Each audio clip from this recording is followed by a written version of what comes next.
Thank you, Mr. Speaker. Mr. Speaker, it appears that the NDC has a knack for three wise men. When President Mills was in power, he had his three wise men. And President Mahama appears to have started off with his three wise men, our brothers who have been nominated and who have performed creditably when they appeared before the Appointments Committee. Dr. Ayine was Deputy Attorney General. When I was called to the bar, he actually handed me my qualifying certificate of law. His track record is well known and well respected. We wish him well. He's not only going to be Attorney General, he's also going to be Minister responsible for justice. And Mr. Speaker, justice is a subject that across the country many people still look forward to. Court infrastructure, residences for magistrates and judges, the kind of budget that must go there, the availability of lawyers for legal aid to ensure that justice is done in the nooks and crannies of this country. These are things that we expect Dr. Ayine, in addition to other functions, to pay attention to, and we wish him well. Mr. Speaker, the Honorable John Jinapor, our brother, is well versed in the subject of energy and finance.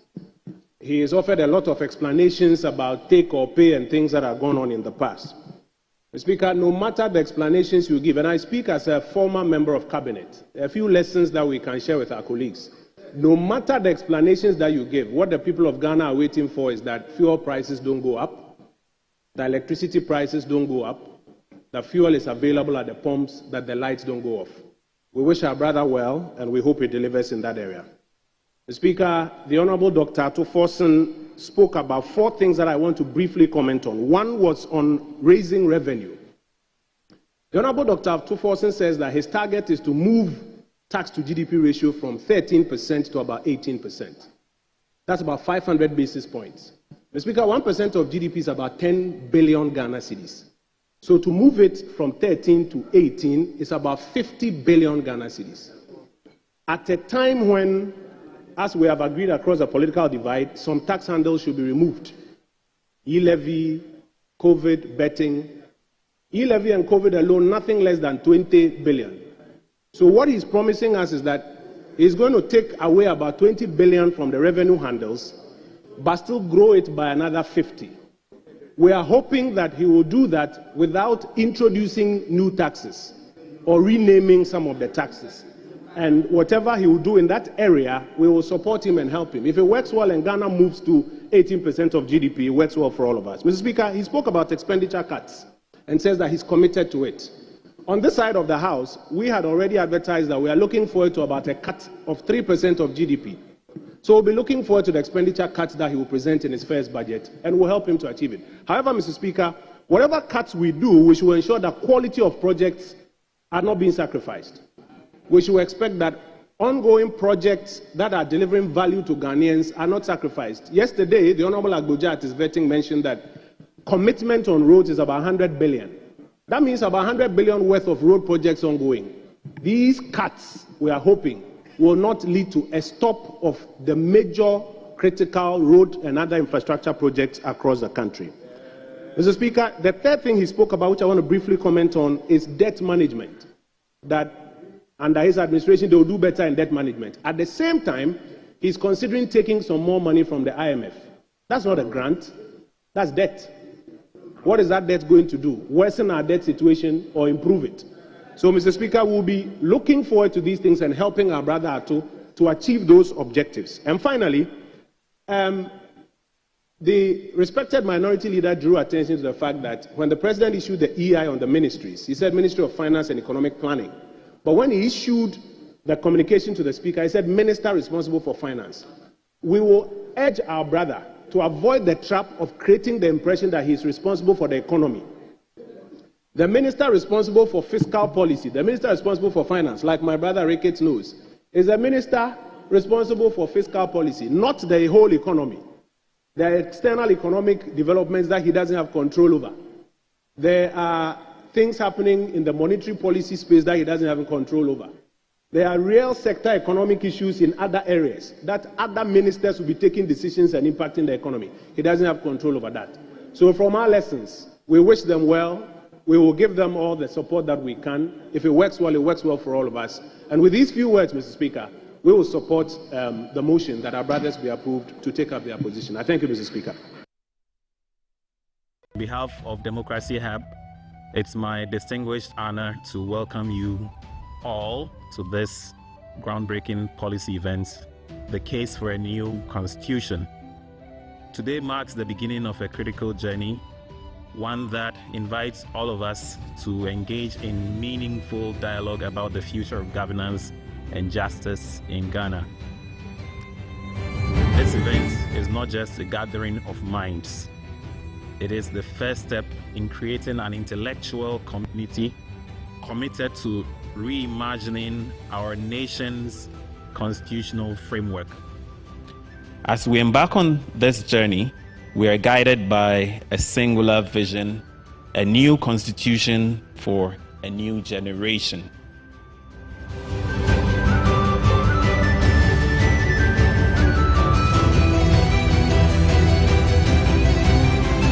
Here's something about the Constitution is compelling if you are thinking in terms of and taking into account the fact that we have a younger generation.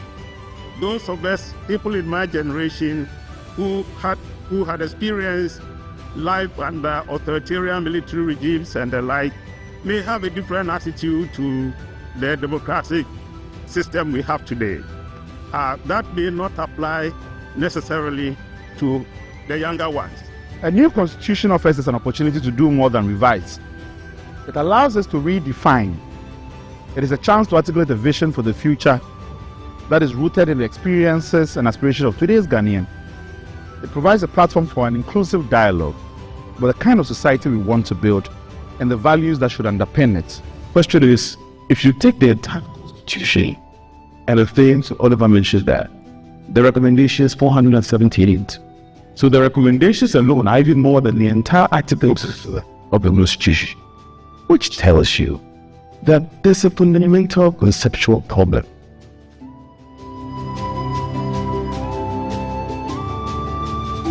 We will need to almost run a campaign, like a political campaign, to tell Ghanaians that this conversation we're having is connected to bread and butter, because it is. But it's difficult to tell someone that a constitutional amendment process is connected to economic development. That's the big question that we all will have to answer. If we fail in answering that question, we will not be able to convince Ghanaians that there is any need for constitutional amendment. But that is one of the biggest problems that we have. Is it that at a time they were thinking a woman cannot ascend that to a position that high, such that we have to limit all the provisions in the Constitution. So with a section on the part that talks about women's rights, all other provisions talks about he. So when you begin to think about it in that way, then the question as to whether we should be putting everything on the Constitution, I have my doubts, because I take the new finance minister who is entering office right now. If he goes and completely mismanages the economy, what's going to happen to him?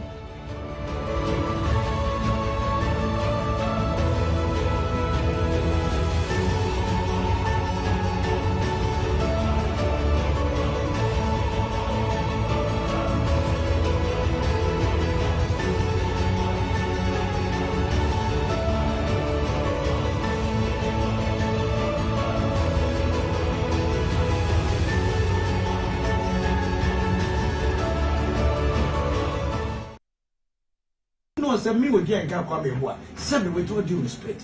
Me needs her Gina, ye answer. Kutupa, so we show be Kutupa.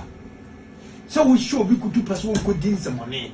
And some money in DNA, a whoop and a few. And so, Yanda one for Yana Kaflo. Yana VC and Yan radio suti, and Yan TV suti. Indian will be cut you, just a Yana kind of finer. Woman and yet didn't drop. Oh, I don't know, maybe when you do be concerned, office to office, telephone to telephone, woman of a bodyguard who take real uncle, really good for you. They don't have anything to protect.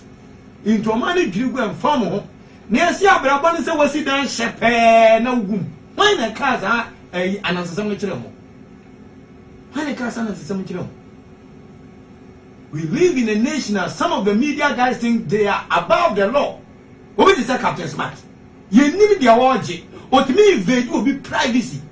Obi awari omisem no betu radio so. Nan also yen no kwado Dixon. And say mo kika fa no. And now we can bedu atam. Who is he? Why any Captain Smart or Nyankopon? One only nipa odi kan why radio adwuma our Ghana ha. One only the first morning show host ana.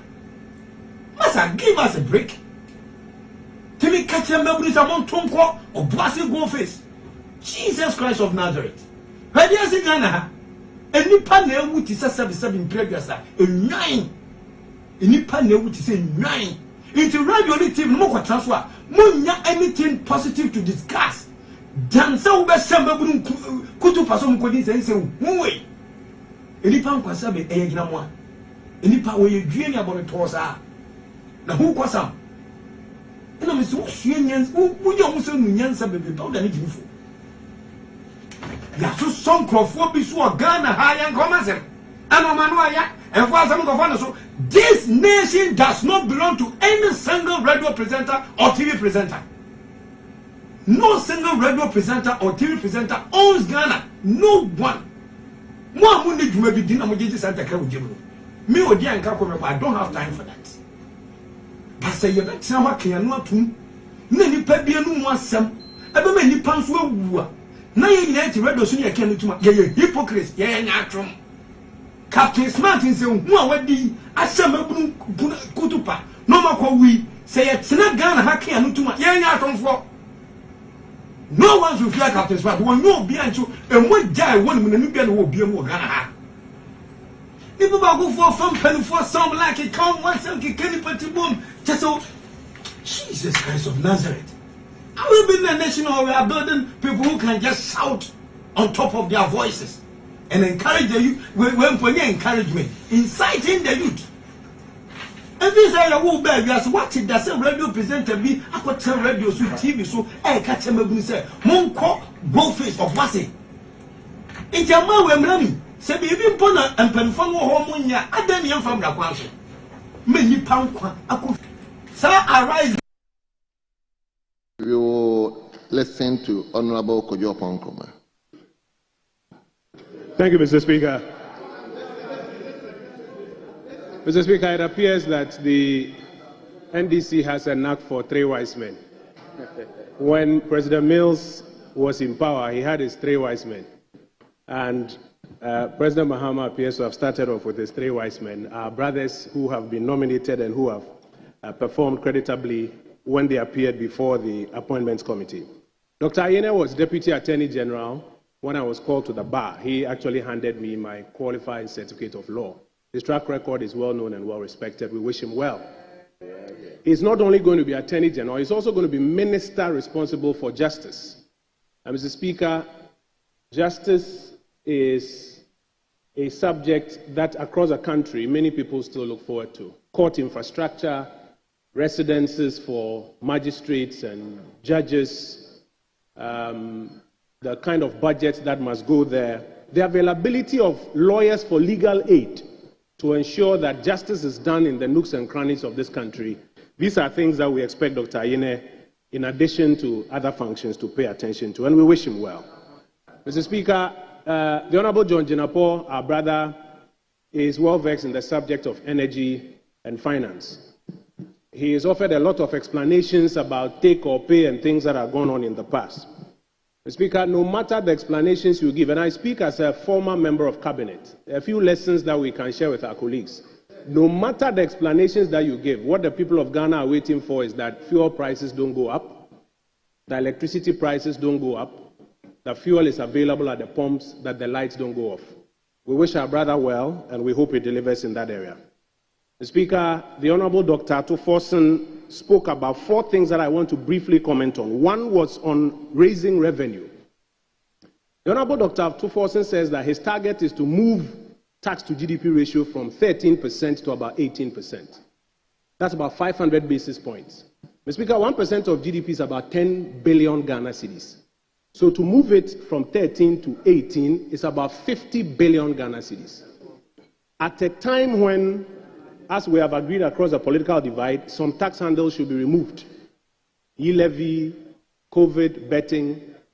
E-levy and COVID alone, nothing less than 20 billion. So what he's promising us is that he's going to take away about 20 billion from the revenue handles, but still grow it by another 50. We are hoping that he will do that without introducing new taxes or renaming some of the taxes. And whatever he will do in that area, we will support him and help him. If it works well and Ghana moves to 18% of GDP, it works well for all of us. Mr. Speaker, he spoke about expenditure cuts and says that he's committed to it. On this side of the House, we had already advertised that we are looking forward to about a cut of 3% of GDP. So we'll be looking forward to the expenditure cuts that he will present in his first budget, and we'll help him to achieve it. However, Mr. Speaker, whatever cuts we do, we should ensure that quality of projects are not being sacrificed. We should expect that ongoing projects that are delivering value to Ghanaians are not sacrificed. Yesterday, the Honorable Agboja at his vetting mentioned that commitment on roads is about 100 billion. That means about 100 billion worth of road projects ongoing. These cuts, we are hoping, will not lead to a stop of the major critical road and other infrastructure projects across the country. Mr. Speaker, the third thing he spoke about, which I want to briefly comment on, is debt management. That under his administration, they will do better in debt management. At the same time, he's considering taking some more money from the IMF. That's not a grant, that's debt. What is that debt going to do? Worsen our debt situation or improve it? So, Mr. Speaker, we'll be looking forward to these things and helping our brother Ato to achieve those objectives. And finally, the respected minority leader drew attention to the fact that when the president issued the EI on the ministries, he said Ministry of Finance and Economic Planning. But when he issued the communication to the Speaker, he said Minister responsible for finance. We will urge our brother to avoid the trap of creating the impression that he is responsible for the economy. The minister responsible for fiscal policy, the minister responsible for finance, like my brother Ricketts knows, is a minister responsible for fiscal policy, not the whole economy. There are external economic developments that he doesn't have control over. There are things happening in the monetary policy space that he doesn't have control over.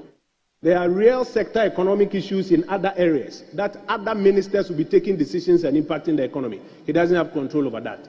So from our lessons, we wish them well. We will give them all the support that we can. If it works well for all of us. And with these few words, Mr. Speaker, we will support the motion that our brothers be approved to take up their position. On behalf of Democracy Hub, it's my distinguished honor to welcome you all to this groundbreaking policy event, the case for a new constitution. Today marks the beginning of a critical journey, one that invites all of us to engage in meaningful dialogue about the future of governance and justice in Ghana.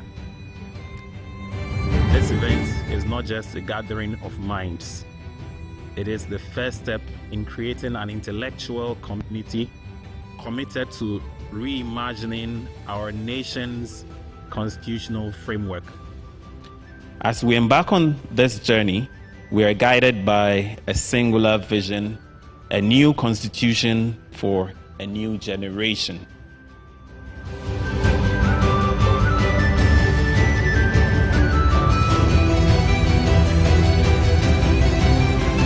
Doing something about the constitution is compelling if you are thinking in terms of taking into account the fact that we have a younger generation. Those of us, people in my generation, who had experienced life under authoritarian military regimes and the like, may have a different attitude to the democratic system we have today. That may not apply necessarily to the younger ones. A new constitution offers us an opportunity to do more than revise. It allows us to redefine. It is a chance to articulate a vision for the future that is rooted in the experiences and aspirations of today's Ghanaian. It provides a platform for an inclusive dialogue about the kind of society we want to build and the values that should underpin it. Question is, if you take the entire constitution and the things Oliver mentioned there, The recommendation is 478. So the recommendations alone are even more than the entire articles of the Constitution, which tells you that there's a fundamental conceptual problem.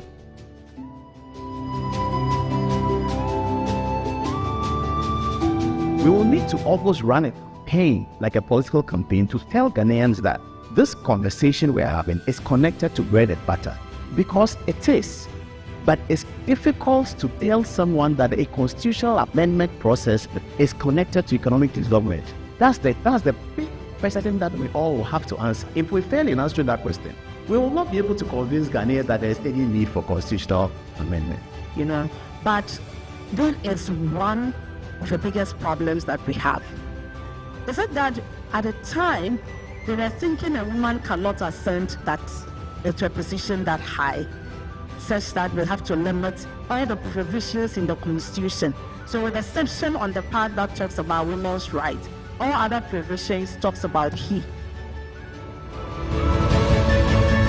So when you begin to think about it in that way, then the question as to whether we should be putting everything on the Constitution, I have my doubts, because I take the new finance minister who is entering office right now. If he goes and completely mismanages the economy, what's going to happen to him?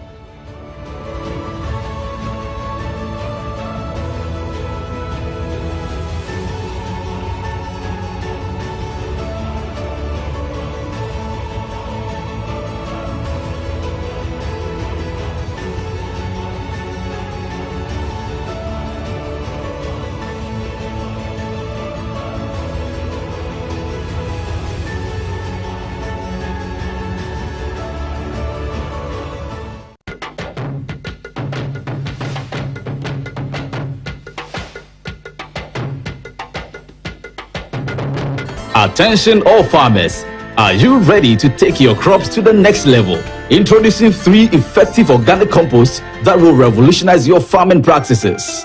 ACAP, KCAP and IRECOP brings to you the ultimate solution for your fertilizer needs. Introducing the ACAP Grade A, KCAP Equiafua Jinkwa and the IRECOP with cocoa blends, palm blend and mulch. These are made from locally sourced municipal solid waste, and these are the perfect choice for sustainable farming. Join the organic revolution today. Boost your crop yield, improve soil health, and support sustainable farming practices. Choose ACAP, KCAP, and IRECOP organic compost for a greener and bountiful harvest. For your purchase and more information, call the numbers on your screen. Our products are endorsed by COCOBOD, Planting for Food and Jobs, and the Ministry of Food and Agriculture. Sometimes the unexpected happens and the hero falls down in his own story. But he needs not stay down for long. Cosmopolitan Health Insurance is your trusted health partner. Whether an individual building a business, with Cosmopolitan Health Insurance, your medical care is our concern. For the best health insurance solutions for corporate institutions, groups and associations, families and individuals, choose Cosmopolitan Health Insurance from our over 700 accredited health service providers nationwide. Call us on 0302 540 668 or 0501 678 547 for all your health insurance solutions. Cosmopolitan Health Insurance, your medical care is our concern.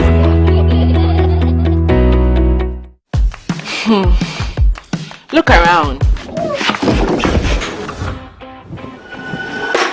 Home also need a makeover. Mine clearly does. So we went to Ashroom and found the Como collection.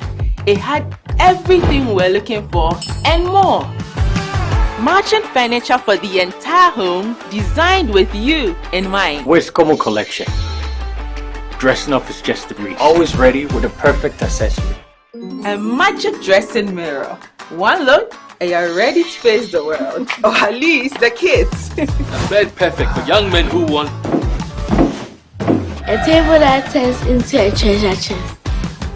And finally, a sofa with this grand TV unit for family time at home. Head over to any Ashphone store now and discover the new Como collection. Ashphone, feel it, know it. Apomode wonsem yemfen diagro. Enunti nese wonum edopapa nko. Exodus moringa capsules and Exodus dandelion capsules. Efi Exodus elusuyenum na beboa wa pomode. Emu bia wo benya no betimi aboa. Nanso se wonye to no a wo betimi andom abom na beboa papa.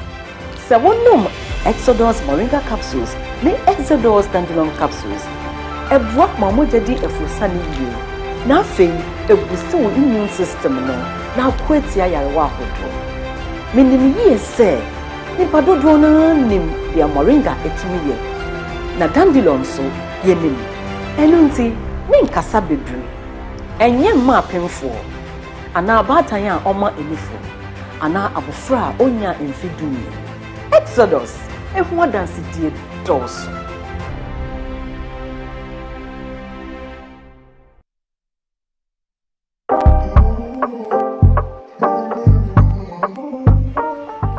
This is Coastal Park, a well-demarcated gated community carved out to host your residential and commercial properties. With a minimum of 40,000 Ghana cedis, you too can own a piece of this serene site. It's just 50 minutes drive from the Central University College, as well as just some 5 minutes drive from the Ningo Senior High School. More so, just in case you live somewhere in Adam and you want to take that excursion to many of those areas along the Volta estuary, this is the right property for you to invest in. Great news from Estate Masters Limited. We're running a 10% discount promo on all sites to celebrate our 10th anniversary. Join in the celebration by becoming an Estate Master. Enjoy benefits such as free site visits throughout the duration, free indenture, and free site plan. Contact us for more information. Remember, T's and C's apply. Estate Masters Limited, your most preferred estate partner.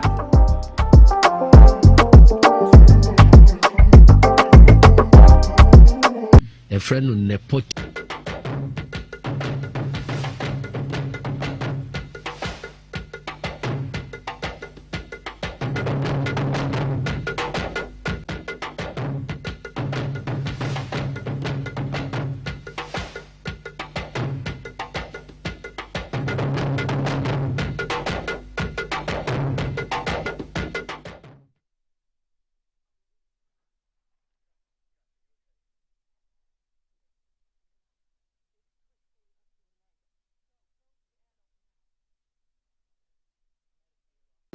We will listen to Honorable Kojo Nkrumah. Thank you, Mr. Speaker. Mr. Speaker, it appears that the NDC has a knack for three wise men. When President Mills was in power, he had his three wise men. And President Mahama appears to have started off with his three wise men, our brothers who have been nominated and who have performed creditably when they appeared before the Appointments Committee. Dr. Ayene was Deputy Attorney General when I was called to the bar. He actually handed me my qualified certificate of law. His track record is well known and well respected. We wish him well. He's not only going to be Attorney General, he's also going to be Minister responsible for justice. And Mr. Speaker, justice is a subject that across the country many people still look forward to. Court infrastructure, residences for magistrates and judges, the kind of budget that must go there, the availability of lawyers for legal aid to ensure that justice is done in the nooks and crannies of this country. These are things that we expect Dr. Ayene, in addition to other functions, to pay attention to, and we wish him well. Mr. Speaker, the Honorable John Jinapo, our brother, is well versed in the subject of energy and finance. He has offered a lot of explanations about take or pay and things that are going on in the past. Mr. Speaker, no matter the explanations you give, and I speak as a former member of cabinet, a few lessons that we can share with our colleagues.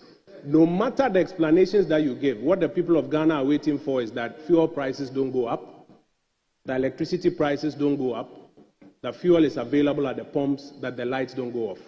We wish our brother well, and we hope he delivers in that area. Mr. Speaker, the Honorable Dr. Atuforsen spoke about 4 things that I want to briefly comment on. One was on raising revenue.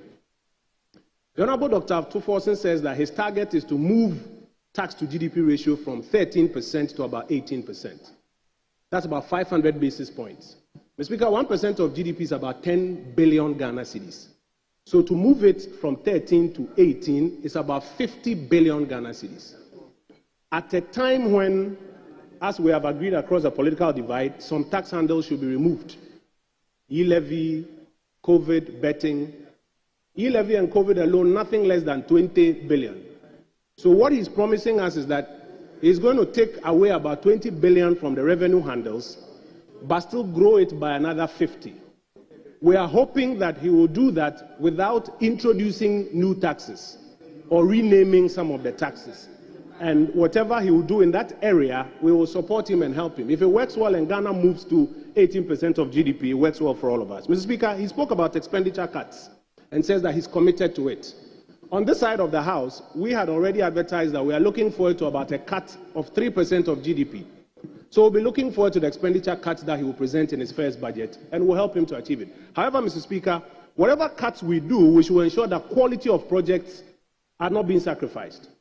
We should expect that ongoing projects that are delivering value to Ghanaians are not sacrificed. Yesterday, the Honorable Agboja at his vetting mentioned that commitment on roads is about 100 billion. That means about 100 billion worth of road projects ongoing. These cuts, we are hoping, will not lead to a stop of the major critical road and other infrastructure projects across the country. Mr. Speaker, the third thing he spoke about, which I want to briefly comment on, is debt management. That under his administration, they will do better in debt management. At the same time, he's considering taking some more money from the IMF. That's not a grant, that's debt. What is that debt going to do? Worsen our debt situation or improve it?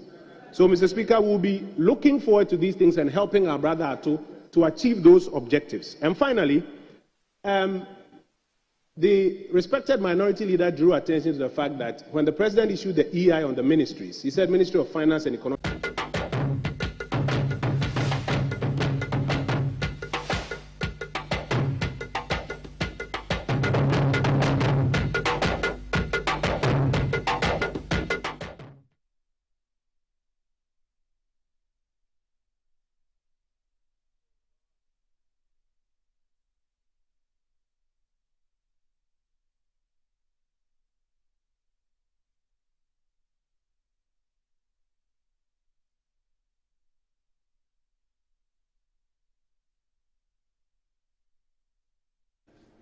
Good evening. Welcome to another edition of the show. It's 20 minutes at the top of the hour, 10 o'clock. And why are you now seeing us since, even though we've been here for that long, plenty things are happening. Plenty things are happening. Welcome to the show. Tonight, we have our first part of the show is going to look at the problem with appointments and why are some appointments being resisted by party foot soldiers, or as they call themselves, the party faithfuls. They don't like some of the decisions. And you see that they make these statements before the decisions come.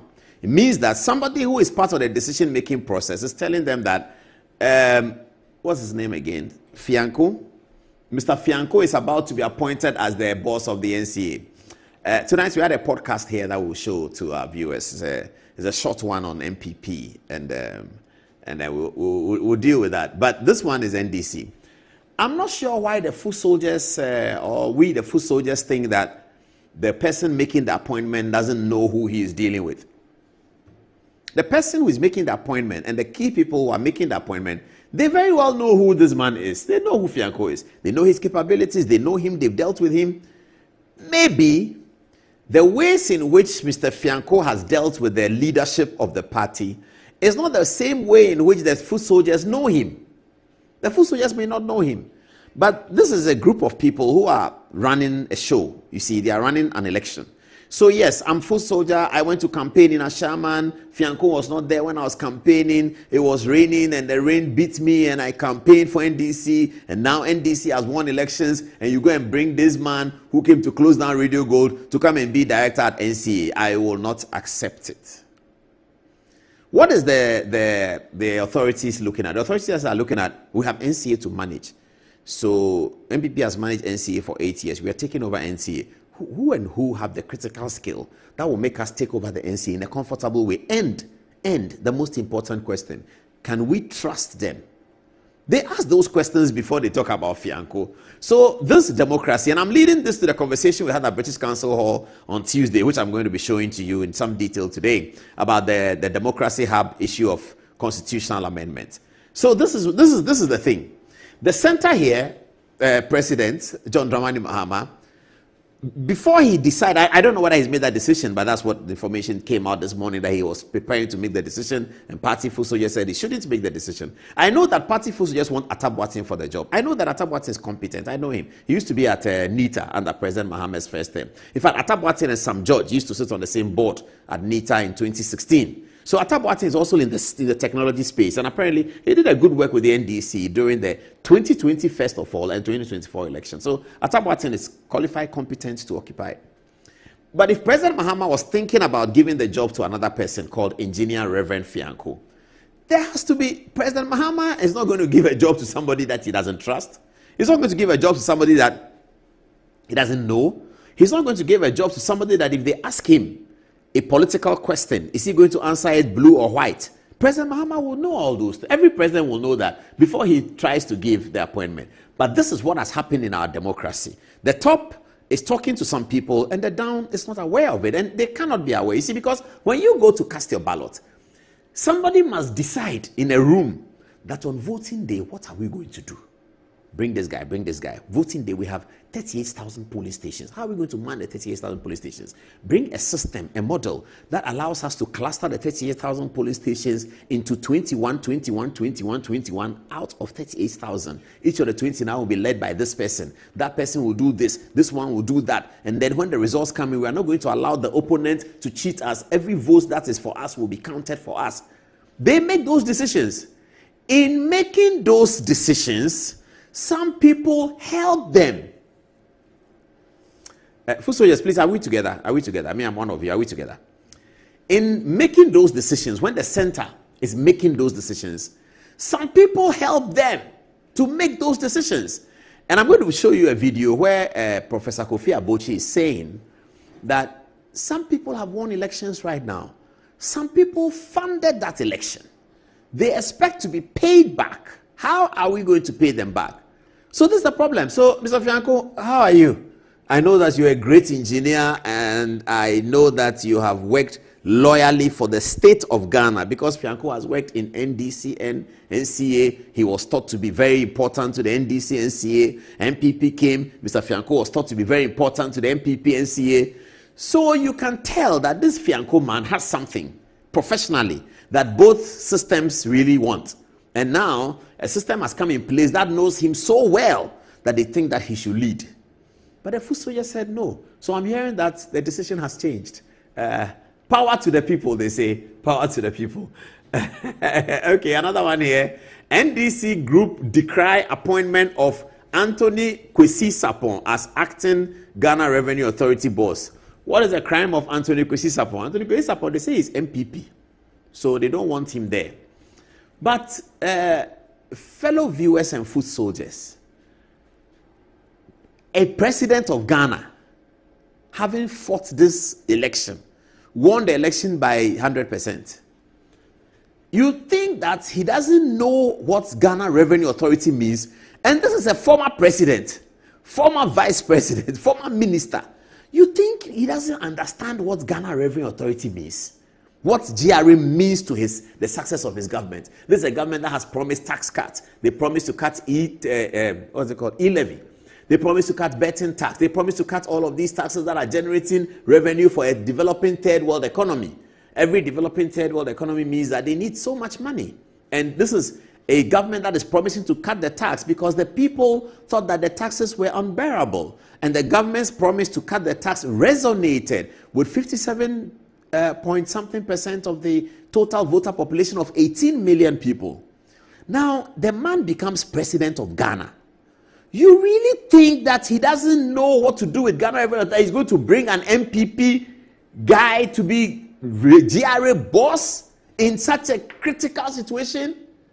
Dear foot soldier, if you do not know Anthony Kwesi Sapon, do not please assume that he's MPP. Because President John Dramani Mahama and his team, his critical thinkers, who have been thinking about Ghana Revenue Authority, and mind you, they were thinking about Ghana Revenue Authority before December 7th. Before December 7th, they were thinking about Ghana Revenue Authority. They were thinking about it. So, I don't know where that leaves us foot soldiers, but when a president makes an appointment, he very well knows who he's talking about. He very well knows who he's talking to. And he knows his relationship with that person. And he knows how that person is going to work to redeem the promises. And he knows how that person is going to work to achieve the ambition. So, I don't understand it when foot soldiers say, we don't like this person. My dear foot soldier, you are not the one making the appointment. You have contributed your quota. You have done well. The party recognizes you. The party knows about you. The party is going to work in government in such a way that things will be better for not just you, but for all Ghanaians. So allow the roles to function. The president has a responsibility to appoint people. It is a political question. Leave it for the president. There, of course, even when people are going to parliament, the parliamentary standing order said that those of us Ghanaians can write to parliament and say this person is not good, or this person is not good, or that person is not good. There is a reason why, for the appointment of entities such as Ghana Revenue Authority, the 1992 Constitution did not require the president to share that responsibility with Parliament.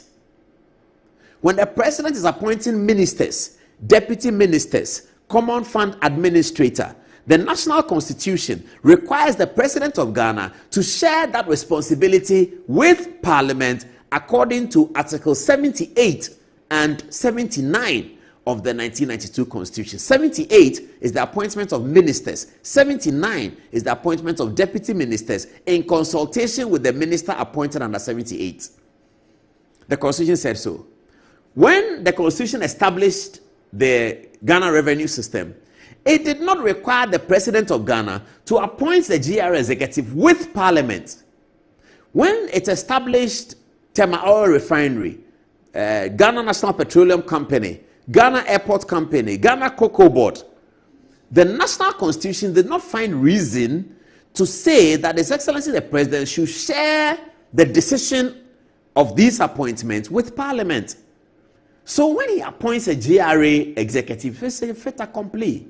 That's what the right the Constitution gives the president. And the Constitution trusts that no president is going to appoint people against his interest. Sometimes, politically, with the benefit of hindsight, we are able to see that some appointments have worked against the president. We may be in one situation like that in Ghana now. But sometimes we see it only with the benefit of hindsight.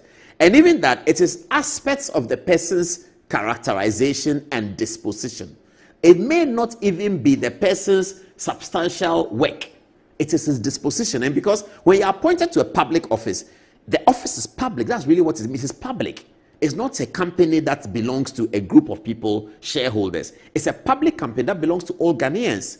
Yesterday, I was reading on Facebook and somebody said that, do you know that when you are tired, you can go to a police station and say that you are stranded and they will keep you for at least 24 hours? They won't keep you in the cell, or they'll keep you nicely. It is the law. Because the police station is public. The Ministry of Foreign Affairs is public. So if you show up there and they ask you, what do you want here? You say, I want to see the minister. Why? Because I'm Ghanaian. I have a problem. Oh, okay. Come. Come to the problem center.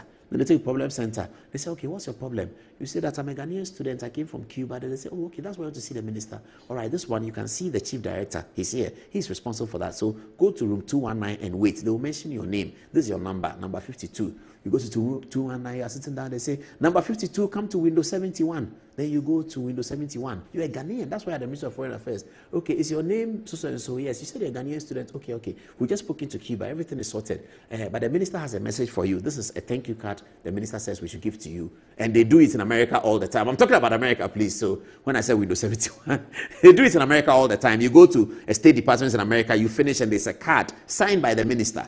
Thank you for coming. We hope you are satisfied. If you are not satisfied, please call this number. That is public service. They do it in America all the time. We should start doing that in Ghana. So your right to go to the Ministry of Foreign Affairs is that you are Ghanaian. That's about it. But the president has a right to appoint people where the law says he shouldn't even share that appointment with Parliament. And then we say that we don't like it. Okay, is it okay for this to go? I think that we're doing some checks on it. So it's okay to go? All right, okay. Now, viewers, the reason why I was talking was I was waiting for this document. I hope I made sense, though. Because I was just trying to fill the space with something interesting and intelligent. I hope I succeeded.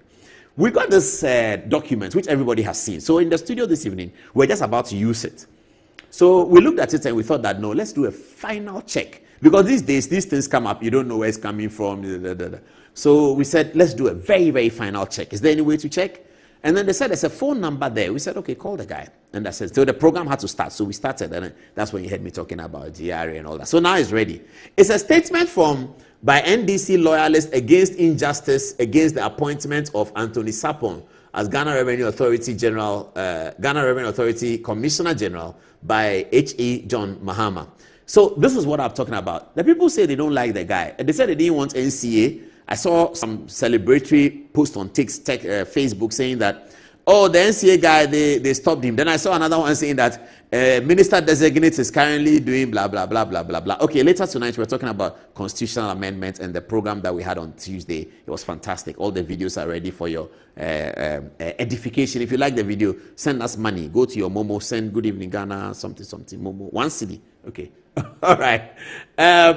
A statement by NDC loyalists against injustice, against the appointment of Anthony. All right, it says as follows. It has become pressingly necessary for us to issue this press statement in utter disappointment of the appointment of His Excellency John Dramani Mahama's appointment of Mr. Anthony K. Sapon for the role of Commissioner General of the Ghana Revenue Authority.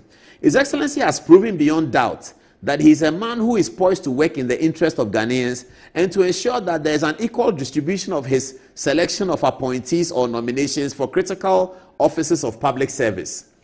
And we commend him for the tough job he has been able to execute in the last 14 days in fulfillment of his promise to Ghanaians. In all, the president has made some of the best choices for all sectors, and he continues to do for several corporations and institutions of state, with queues of National Democratic Congress loyalists who have put in their sweat and blood, literally, to give the party the magnificent, I think they mean, to give the party the magnificent victory it recorded in the 2024 election. Still inexhausted.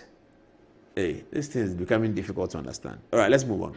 The hopes are that the people who got our great NDC party to this junction of our political journey will be adequately rewarded and not overlooked or sidestepped for whatever reason.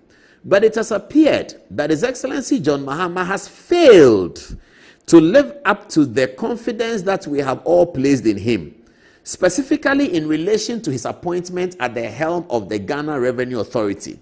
His appointment of Mr. Anthony K. Sapon is shocking and disappointing because this man, who has direct ties to the opposition New Patriotic Party.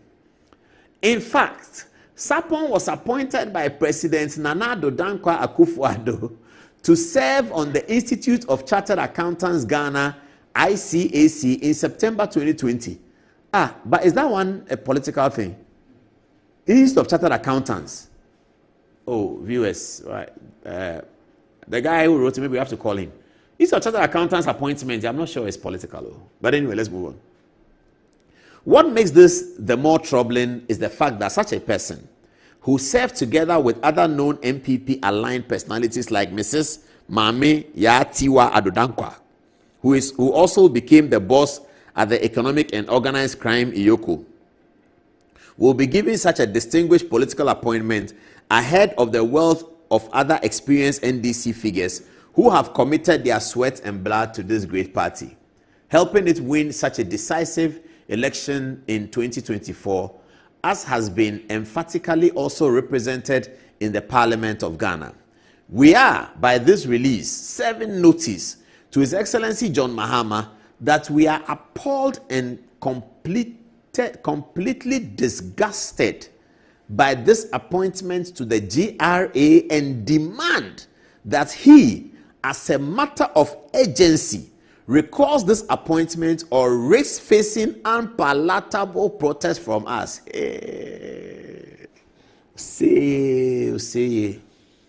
We must state that the confidence, high expectations, and nationwide trust that Ghanaians have reposed in him and this NDC administration is something we are all happy about and will not intentionally wish to mar that.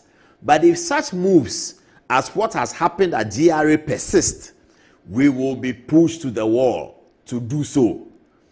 The hard-working NDC members who were in the field and in the background, solidly working to get the party back to power, cannot sit and allow this. And Mr. President, respectfully, please do the needful. There are other people more deserving of this than this MPP-stained person known as Mr. Anthony Kofi Sapon. Revolution is unabated. So this is where we are. This shouldn't happen. Mohammed Ashaman, lead activist. I think that you've done a good job, Mohammed. I think that you work hard for your party. I believe that your party recognizes this. I think that in due time, you and your cohorts will be recognized. And President John Dramani Mahama definitely respects what you have done for the party to give NDC such a victory.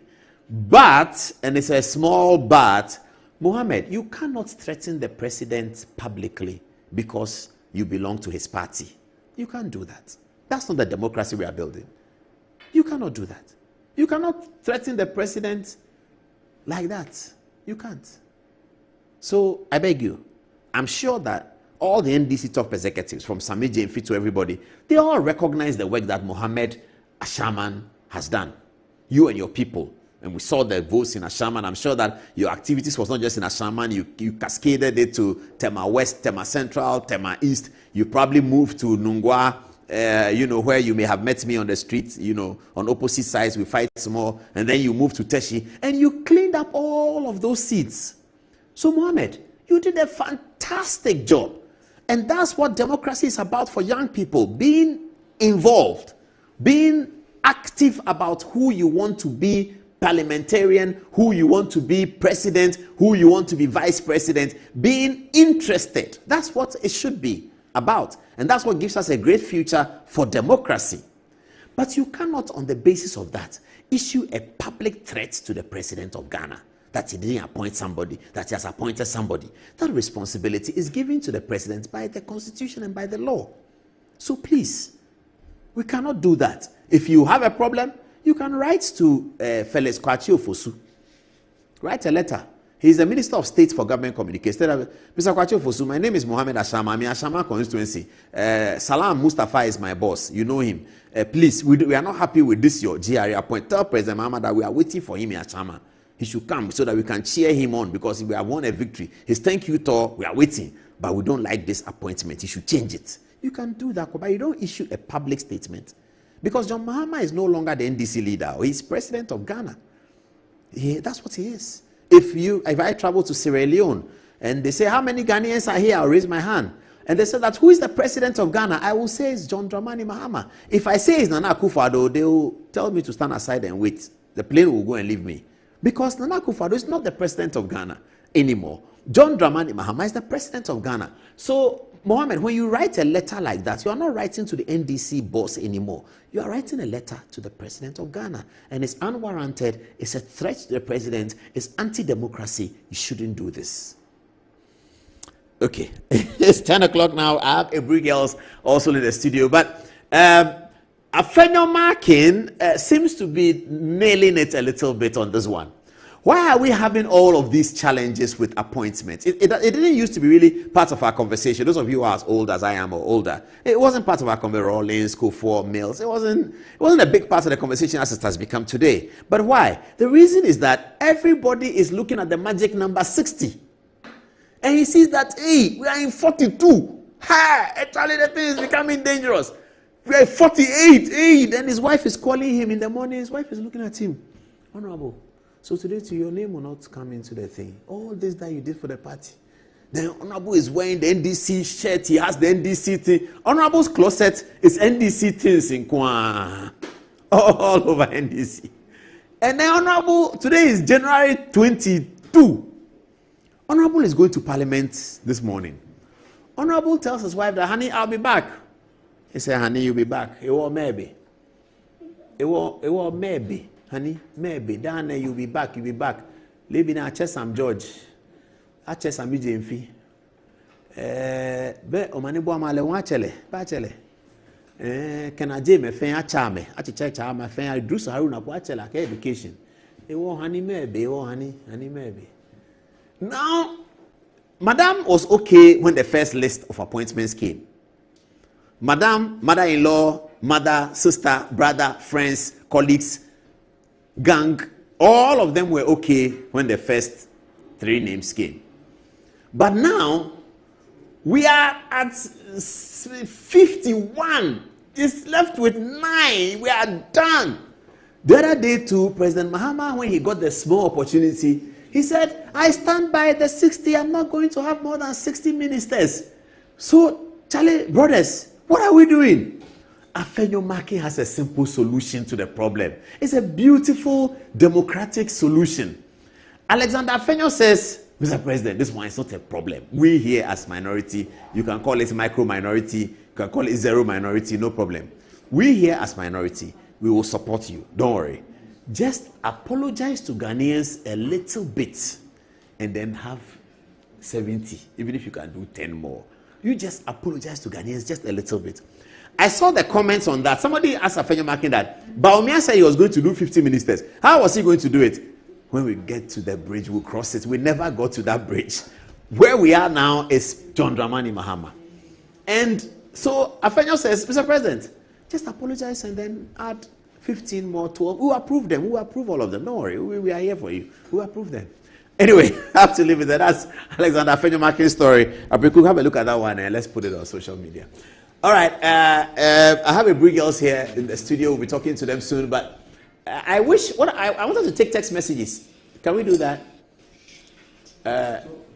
Okay. This I should just talk for 2 minutes. All right. I have Moses Farmwani here, so I can actually do it for more than 2 minutes. So, try deceiving Ghanaians on anti-LGBT bill and you will see what will happen. Fo Amwani tells President Mahama, yeah, problemo. Brother Fo, he doesn't speak much. Brother Fo told me, Brother Fo told me, not once, not twice, not 3 times. He told me, Paul, you have to speak to the old man. He needs to sign the bill. You have to talk to the old man, Paul. Have you seen the old man? I spoke to Godfred this morning, and I told Godfred that the old man must sign this bill. I said, Brother Paul, I'm sure he will. He said, no, that's what you always say. That he will. But he hasn't signed it. And we are a few months to the election. Paul, if he doesn't sign this bill, it will affect the fortunes of the party in the election. You'll be surprised. You will say, I told you. Brother Fo has told me on my phone. My phone is the witness. He's told me. We've had this conversation plenty times. And that's how he talks, and you call me again. I've been calling, you're not picking. What's up? I said, oh, Brother Fo, I was watching you on TV that day. You were your naughty self. How are you? Then we laugh.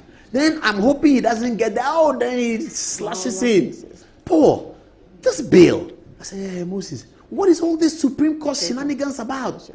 All this shenanigans is not important. I'm telling you, Paul, if the old man does not sign this bill, the fortunes of the election, I'm telling you, Paul, and you know I really like you, and I want your people to win. But if the old man doesn't sign this bill, a word to the wise is here in the Good Evening Ghana studio. All right, let me take text messages and then I'll go and talk to a Brie girl. So we come back and we are on all the way to the British Council Hall, where we are going to give you a full briefing of what happened at the Oliver Varmaho's event. He spoke. Samson Ladi spoke.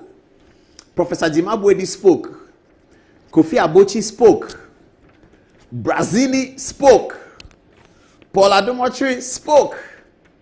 And there was no fight. A little, but not much. I'll show you the video. The first 3-minute video comes soon, isn't it? Yeah, it will come soon. And then, or should we just watch it now? It's only 4 minutes long. So this is just an abridged version of what we are going to show you tonight. This is just 4 minutes. We already put it out on our social media page, but for some of our older viewers who don't do social media, this is just a little bit of it, of what happened there. We just put a small together. We want to show you this so that we can put the studio together well. The Brie girls are here. Our text message is here. What's his name? My bookman, Mikael, is here. Everybody's here. I'll be right back. On behalf of Democracy Hub, it's my distinguished honor to welcome you all to this groundbreaking policy event, the case for a new constitution. Today marks the beginning of a critical journey, one that invites all of us to engage in meaningful dialogue about the future of governance and justice in Ghana. This event is not just a gathering of minds. It is the first step in creating an intellectual community committed to reimagining our nation's constitutional framework. As we embark on this journey, we are guided by a singular vision, a new constitution for a new generation.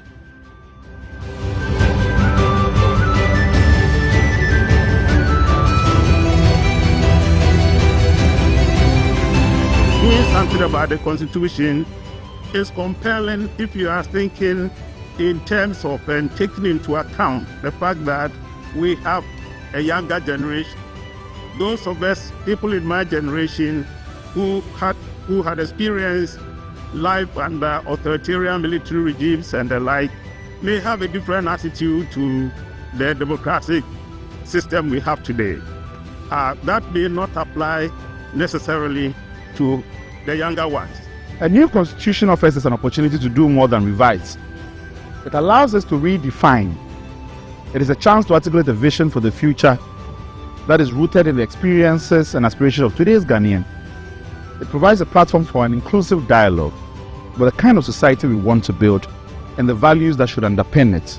Question is, if you take the entire constitution and the things Oliver mentioned there, the recommendation is 478. So the recommendations alone are even more than the entire articles of the Constitution, which tells you that there's a fundamental conceptual problem.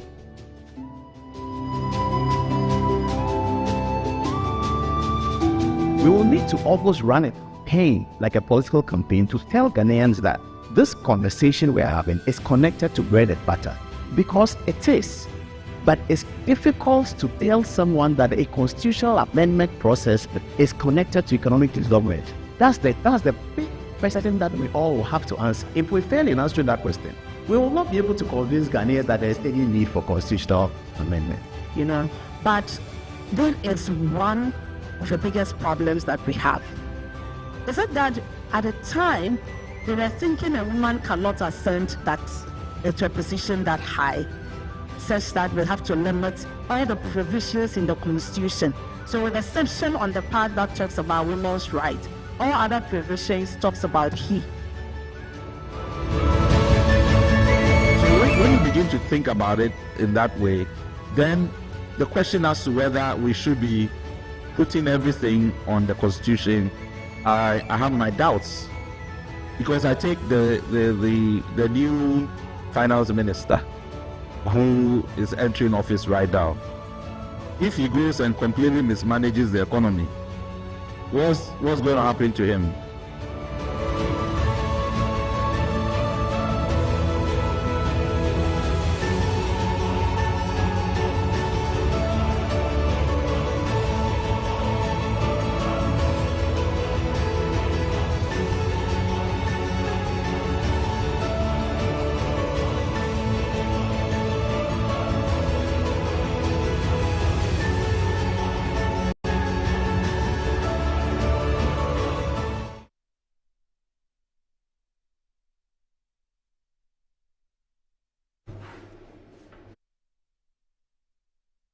And be a comedian where you are mimicking how people talk. Please, I want to be a news reporter. I'm not a comedian. The Suleiman Brahma says that this is the best comedy show. Wake him up, oh, that we are doing some comedies. Can I watch? The other day he was worried about Captain Smart. I said, aha, it will come. It will come. So, comedy over. Mustafa Mani is a very serious guy, please. He's a very, very serious man. And what he says is serious. He told me. Antoinette, what are people saying? This evening, people do have a lot to say. Jude Arthur is wondering why President Mahama made such a social pact and contract with Ghanaians 4 years ahead, he says, would be very interesting. Now, Petro Yeboah is giving us an Akan adage, which says when an old lady dies and another old lady is made to inherit her, it only means that the funeral has been postponed. And he says that posterity is the best judge, and he's talking all the way from Sydney West. Now, this is what Master Planner Jr. from Kintampo has to say. He says, I think President Mahama has actually faltered in his ministerial appointment by appointing less than 30% of female in accordance with the Affirmative Action Act 2024. If you check the first schedule of the act, it talks about 30% from 2024 to 2026, then a maximum of 35% from 2027 to 2028, and then 50% from 2029 to 2030. But some of us have started ticking the boxes. After the 120 days, we will have a lot to say indeed. Ella. The best journalist in Ghana today. You have survived decades and will survive centuries, inshallah. We dare your back anytime, any day. Prosperity will be kind to you in the near future. Greetings to lawyer Vincent Eko. Samuel also says, good evening, Paul and your beautiful disciples. I'm watching you live from Italy. There's only cold weather here, so I'm quite chilly. Concerning the new 1992 constitutional reformation, I still have a problem with it. What about the one the late President Mills formed and came out with in this final bill or recommendation to be approved?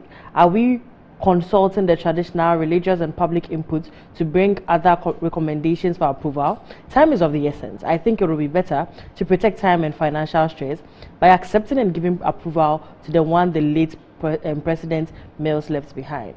Lastly, from UCF, he says, Apostle Paul, you have no match in the industry. I nearly missed today's show, but I cannot afford to do that. Paul, Bogatanga has been left out again. We the youth are using this medium to appeal to the president to respect us enough. We have been ignored for decades without any meaningful reasons. From Bogatanga, Abdul Zagasi. What do you have for us? All right, thank you. So coming from Kamal, from Amasamani, says very soon the NDC foot soldiers will be there to govern because they have emboldened in lawlessness and now threatening the President of the Republic. Sinani says the President is exercising power on our behalf as Ghanaians, hence we have a say. We are not spectators, but rather we are citizens. And lastly, Samuel Fosuba says, in this 9th Parliament businesses, I'm appealing all the micro-minority caucus not to be in any friendship within their opponents in the plenary. They must be serious to prove their constituents' rights, not as they dealt with them in the 8th session that angered their constituents and voted them out. What do you have for us, Paul? Yes, welcome back to the show. Okay, let's every girls will give us a short line of their anthem, and they are celebrating 78 years, and this is the 1999 year group. They join us now. Before we get back to political talk again, let's host them. The ladies, they have to go and get ready for the event, which they've already started. So let's go. One, go. Our school is built on the hill, because so high is our motto. we are always victorious, 'cause we work in God's name. Oh, every girls, oh, every girls, oh, every mighty eagles, we shall never lose our fame. And pardon our voices, we've already been on a floor. Yes. So tell us who you are and what house you were in, and then we take it from there. My name is Evelyn Afo, Mrs. I was in Irene Anderson house. Okay, great. And what you do now? I'm currently a nurse practitioner at Houston, Texas. I'm a rep from the 99-year group. Oh, I see. So you are visiting? Yes. Ah, okay. Welcome to Ghana from Houston? Yes. I see. Okay, and then? And I'm also Sharita J. I'm also a UK rep and a HR consultant. Work for the NHS. Oh, in the United Kingdom as well? Ah, okay. And you were in which house? Edinburgh. Edinburgh. And? I'm Martha Edu. I'm Martha Edu? Yes. The one we know? Martha Edu. Martha Edu? Yes. Okay. Irene Anderson house with Evelyn, also from Houston, Texas. Oh, I see. In the medical field, all right. too. Yeah, I'm a nurse. Great. Okay, so let's start with you, Evelyn. Tell us about the 78th anniversary. What's the theme? What's happening? What is it about? So the anniversary is basically how long the school has been in inception, 8 years. And then it coincides with our 25th year since we've been out of the school. So every year the school just holds a prize giving day, and we happen to be responsible for this year's hosting it. And we kind of coincided with having a project that we were going to do for the school. What's the project? So it's our legacy project. It's our 25 years anniversary of leaving Every Girls, and we need to build back to give back. So the project is refurbishing the dining hall at the other school sites, which is the Irene Anderson compound. The right-hand side? And the kitchen, yes. The right-hand side? Yeah, yes. Over the bridge on the other side. On the other side. There's another dining hall there? No, yes. So the main side, there's a dining hall, and on the other side, there's a dining hall there as well. So students go to two separate dining halls? So yes, so that was how it was. We've had students on the other side of the compound going for dinner on that side, and then those on the main compound go to the main dining hall. And then over the years, the dining hall has just been dilapidated, and the kitchen is no more in use. Students are eating. So what they do is they cook on the main dining hall, put food in the ice chest, and take it to classrooms. So we decided to take on the, for what? To eat. To eat. And what you will realize is, when we were there, our population was about 200 to 300, I believe. The whole school? The whole school, maybe about 300. Oh no, when you were finishing in 99? Yes. Not more than 400. Maybe about 1,000. No. Our year group. We're talking about our year group. Year group, not the school population. Okay. Year group, 300, something like that. But then if you put the whole, let's say if you put, you're right, maybe about 1,000 for the whole school. And we had 2 dining halls at that time. And now it's 3 to 4 times the same number, yet that particular hall has been left not being used because it's not usable. So these students have had to just... So have you completed the project, or you are now starting? We are done with it. Oh, so you're handing over on Saturday? Yes, absolutely. Oh, I see. Is President Mahama coming? Definitely. We've got the Vice President. Oh, yes. Professor Vijayana Nopokwaji. Exactly. Yeah. So we're really proud about that. Ah, okay. So it's seating how many people? About... No, I don't really know that. Okay. But it's supposed to serve Did you the expand students. It, though? No, so we refurbished what was there. And then the kitchen and made it usable. Well, exactly. And then so they can cook from there. So like a pantry? Exactly. Okay. With a sink and everything. So it's now going to be usable. We had other year groups donating, like, how many 100-foot cooler? 40-foot cooler. I see. Every Girls 1999. You've done very, very well. What's your message to either your colleagues or to say thank you to someone? Yeah. We'd like to say, thank you to that from us. I mean, we've had so many people contribute to this project. Besides us raising funds and helping to the goal of 2 million Ghana cedis, which is a big amount of money, we were able to reach our goal. And there were so many people, I cannot mention names. At the end of the day, we are going to acknowledge every single person that has given to us. We appreciate and we are thankful to every single person that gave us. And, you know, as much as it's for our pride, it's going to help the community. And that's what the goal is, basically. And the Stamp Protect 99 are supporting you? Oh, absolutely. Massively. Oh, they paid money? No, I mean, not only money, but it's sort of like helping us organize the speech and prize giving day. And Ronnie has been and I think they are attending, they're coming. They are coming, yeah. They're waiting in their for numbers. them. They have to be. They are not our boys for no reason. Exactly. Well. Okay, thank you very much. Thank you very much. Because producer, please prepare the Archbishop Duncan Williams a small video. Then I used it to just pass through 22 minutes. So, what time does the event start? It starts on Saturday. It starts at 9. 9 o'clock. Okay. Tomorrow we do have a medical mission, which is the health screening. At the campus, on the school campus? Yes. Okay. So for the students? For the students. Not the staff and non-staff members. So we do have, we're expecting some outsiders, the Britanners, to come in as the staff. So we're just going to do the basic screening, check their for high blood pressure, diabetes. We're going to hand out medications, over-the-counter medications to them. So. And tomorrow is also when we commission the dining hall and the kitchen as well. Oh, I see. Okay. So we're doing that tomorrow, and then Saturday, obviously, there's. Is there a dinner dance? I think we do have a soiree. That should be on the Friday as well. Yes. Oh, that's tomorrow. Yes. At the school. In the night. Yes, and we also have the candlelight procession because we did lose our headmistress in November. May her soul rest in peace. Absolutely. So we're gonna do that tomorrow. Okay. Congratulations, 78 years of distinguished academic learning. Okay, we'll take a short break, and then when we come back, we get into more politics after the beautiful Every Girl story. Thank you, ladies. Thank you so much for having us. Appreciate it.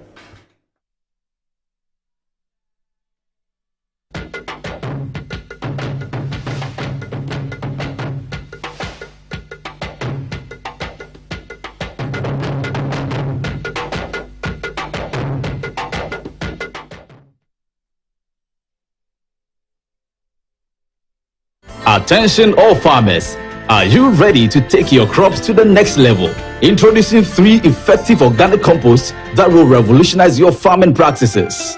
ACAP, KCAP and IRECOP brings to you the ultimate solution for your fertilizer needs. Introducing the ACAP Grade A, KCAP Equiafua Jinkwa and the IRECOP with cocoa blends, palm blend and mulch. These are made from locally sourced municipal solid waste, and these are the perfect choice for sustainable farming. Join the organic revolution today. Boost your crop yield, improve soil health, and support sustainable farming practices. Choose ACAP, KCAP, and IRECOP organic compost for a greener and bountiful harvest. For your purchase and more information, call the numbers on your screen.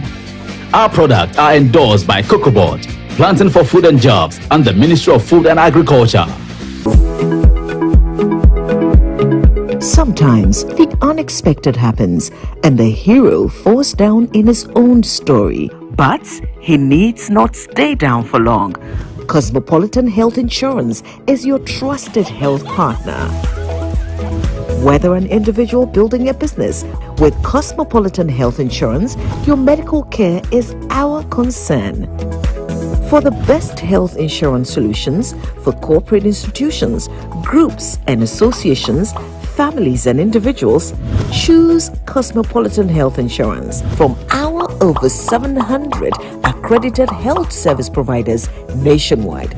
Call us on 0302 540 668 or 0501 678 547 for all your health insurance solutions. Cosmopolitan Health Insurance, your medical care is our concern.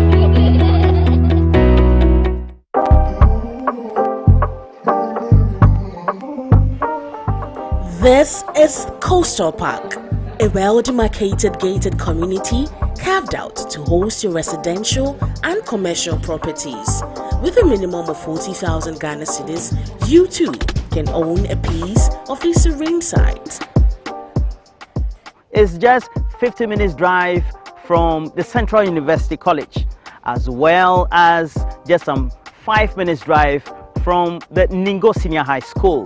More so, just in case you live somewhere in Adam and you want to take that excursion to many of those areas along the Volta estuary, this is the right property for you to invest in. Great news from Estate Masters Limited. We're running a 10% discount promo on all sites to celebrate our 10th anniversary. Join in the celebration by becoming an Estate Master. Enjoy benefits such as free site visits throughout the duration, free indenture, and free site plan. Contact us for more information. Remember, T's and C's apply. Estate Masters Limited, your most preferred estate partner.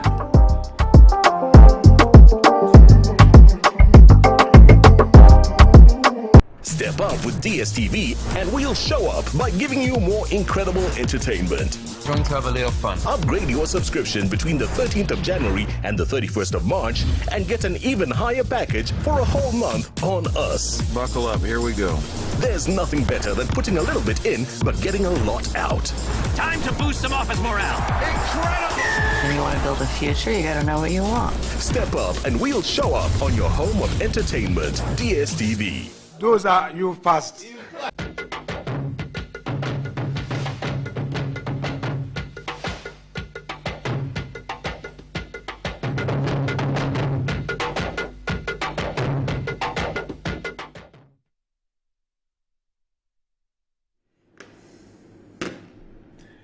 Welcome back to the show, and let's get now to political talk. So the constitutional amendment issues. President John Dramani Mahama has recently penciled out a group of people led by a very distinguished list, I have to say, led by Kwesi Prempeh, Dr. Kwesi Prempeh, or Professor Kwesi Prempeh, who is regularly known with CDD, the Center for Democratic Development, which is a civil society organization that has been postulating on good governance for the last 25 years or so. I talk of CDD fondly because I was regular at CDD back in the day when Professor Bafo Ajimandua and Jima Buedi were leading it in those days, and then Kwesi Prempeh came in around that time.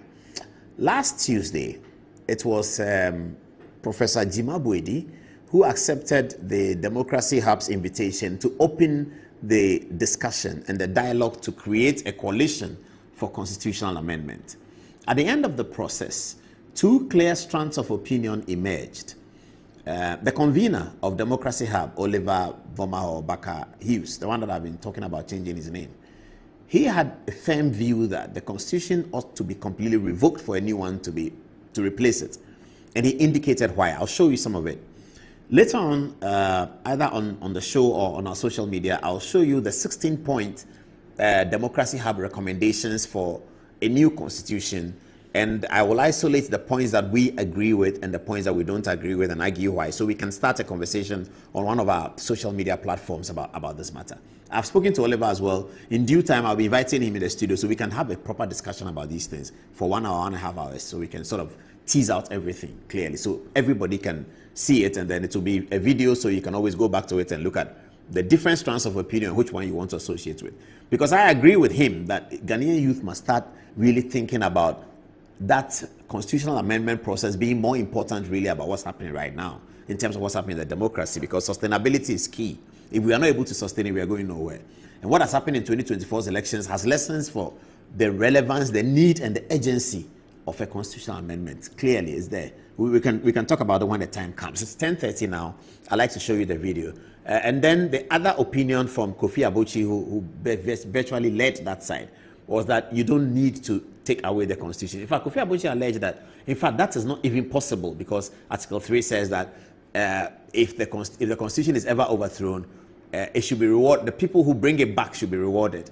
And Abochi and Samson Ladi had some exchanges friendly exchanges on the meaning and the effect of Article 3 in the terms of a constitutional overthrow.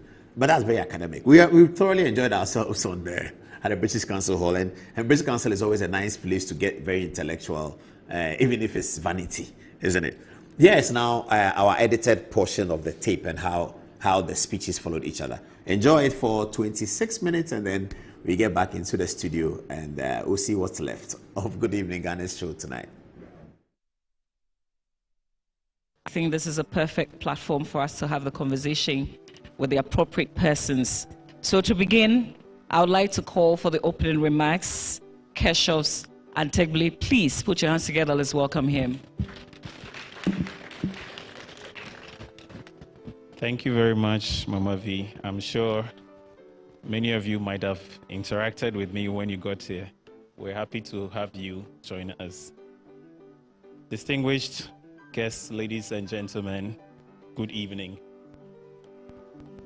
My name is Keshofs Atengle, and I am Policy Research Coordinator at Democracy Hub, conveners of Fix the Country.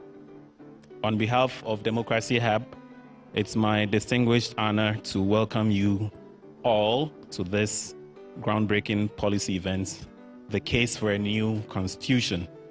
I have the singular honor of introducing the chairperson for today's event, a distinguished individual whose commitment to democracy, governance, and development in Ghana and beyond is truly unparalleled. Professor Emmanuel Jimabwedi is a co-founder of Afrobarometer, a pioneering initiative that has completely transformed the landscape of public opinion research across the African continent. From 2008 to 2021, he served as its chief executive, steering it to global prominence as one of the leading sources of data on African governance, democracy, and development. Thank you very much, Madam Elom.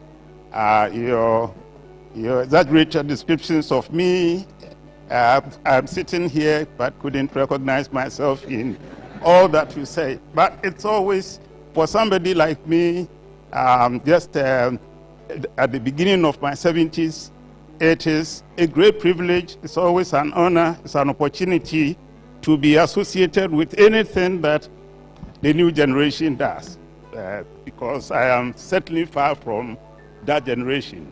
And it's always nice to be able to hang out with all of you and to basically learn from you, drink from your fountain of insights and wisdom. So it's great to be here. Of course, the subject matter, the agenda for today's discourse is of key importance to me for many reasons.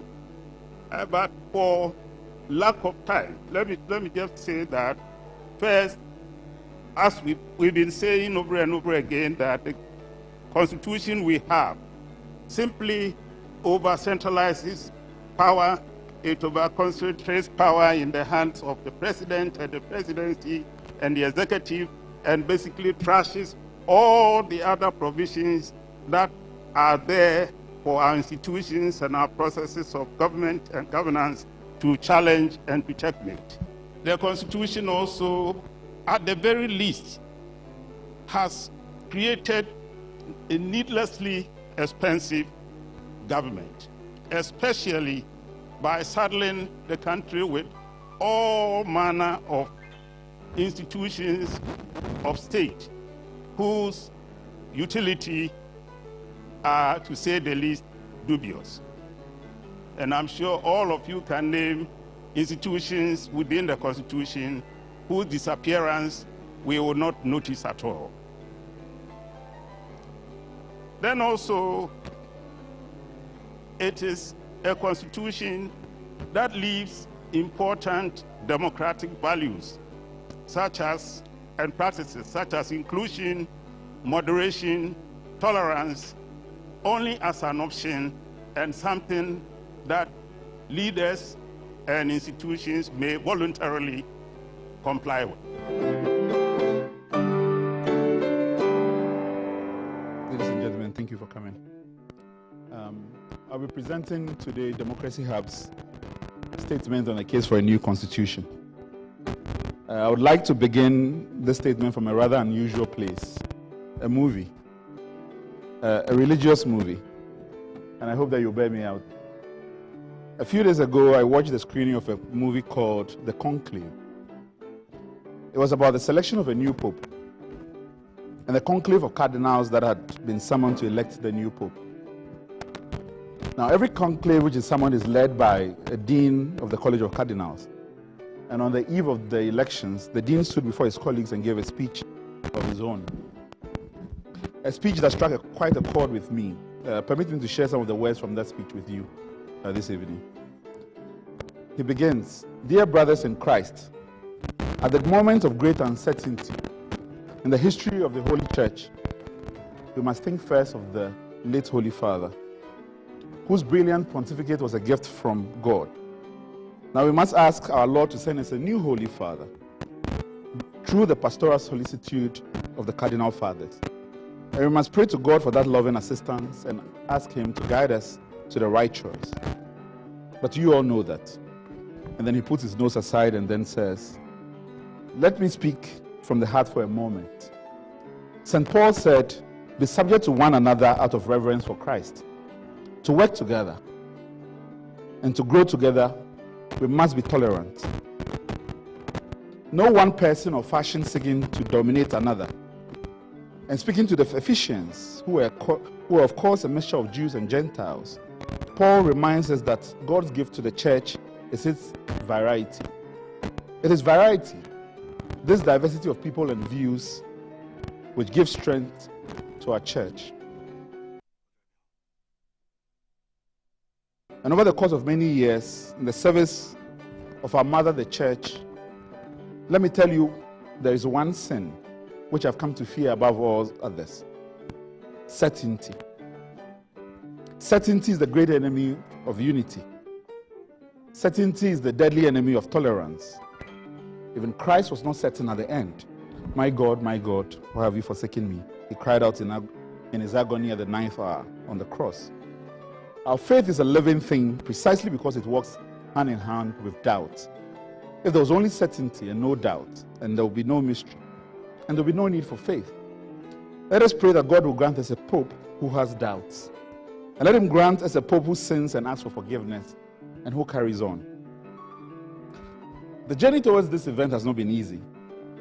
Few topics provoke as much certainty and resistance as the Ghanaian constitution. From the very first, our call for a new constitution for a new generation was met with reactions ranging from disbelief to outright dismissal. The idea of constitutional change, not review, but change, feels almost like a taboo to some. The certainty with which this resistance is expressed has been in itself remarkable. If you survey this room, perhaps most would argue that discussing a new constitution is an unthinkable idea. But why? Is it truly unthinkable? Or have we simply stopped thinking about it? Today we ask you to make space for doubt, to imagine the possibility that what seems unchangeable might be reconsidered. Doubt is not weakness. It is the foundation of every meaningful dialogue, every great innovation. Our history as a people has only progressed when we have dared to question dogma and embrace the terrifying but liberating thought. What if we are wrong? Some 16 odd years ago, I joined the Constitution Review Commission as its youngest researcher. I was then 22 years old. We were a team of 6 researchers supported by 6 research assistants, with Professor Raymond Atuwe then doubling as executive secretary and principal researcher. It was an honor to be part of a process that sought to interrogate the governance framework of our country. And I carried a deep sense of purpose as we listened to countless Ghanaians express their views about the Constitution. Over those months, I witnessed firsthand the aspirations, the frustrations, and questions that people had about a document that was supposed to be the bedrock of our democracy. From rural farmers and countless unemployed young people to urban professionals, the message was often the same. The Constitution, though once a symbol of hope, had become increasingly disconnected from the lived realities of the people it was meant to serve. I saw the statement from the presidency that appoints a new commission, and it refers to the work of the Constitution Review Commission. But one of the things it doesn't refer to, surprisingly, is the white paper that followed that work. The white paper,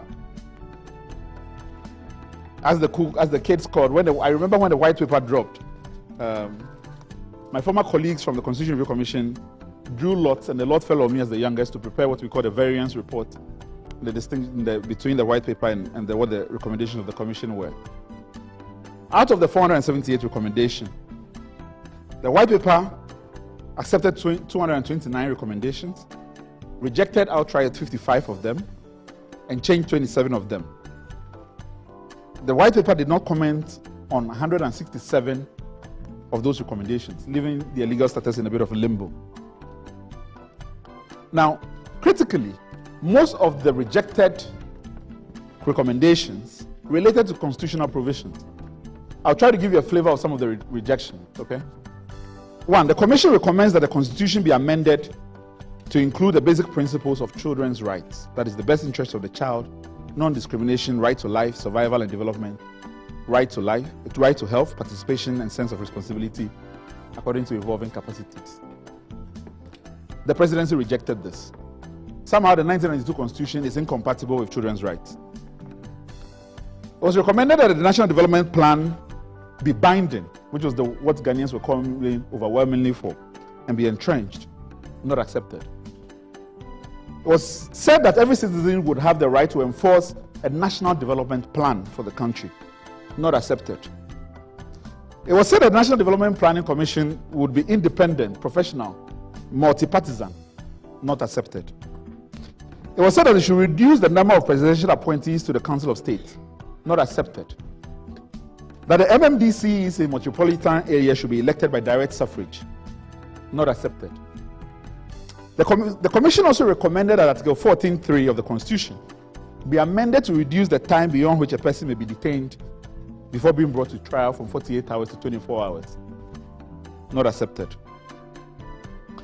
After the white paper came in, the Constitution Review Commission, had recommended that we set up a Constitution Review Implementation Committee. We call it CRIC. And their job was to then implement, I guess, in substance, the white paper report. But then the Attorney General took a new position, that it would be unconstitutional to put all the proposed amendments into two separate bills. Instead, all the recommendations would have to be proposed and go through their own individual Chapter 25 process, separate and individual bills. There was also some confusion whether there was the need for one single referendum for all the provisions, amending the entrenched provisions, or for every question deserved its own referendum. Then there was also Parliament. Of course, Parliament. I remember during the Commission's time, when Parliament was consulted about the review, they wanted two things. One, make sure that dual citizens do not contest for MPs. Two, make sure that MPs can get appointed as ministers and don't touch anything else in the Constitution. Parliament, for its part, insisted that for all the entrenched and non-entrenched amendment bills, that they had the constitutional power to make changes to them when they were laid before Parliament. These questions continue to remain unsettled, and I trust that they will continue to haunt the process as we go forward. Listen.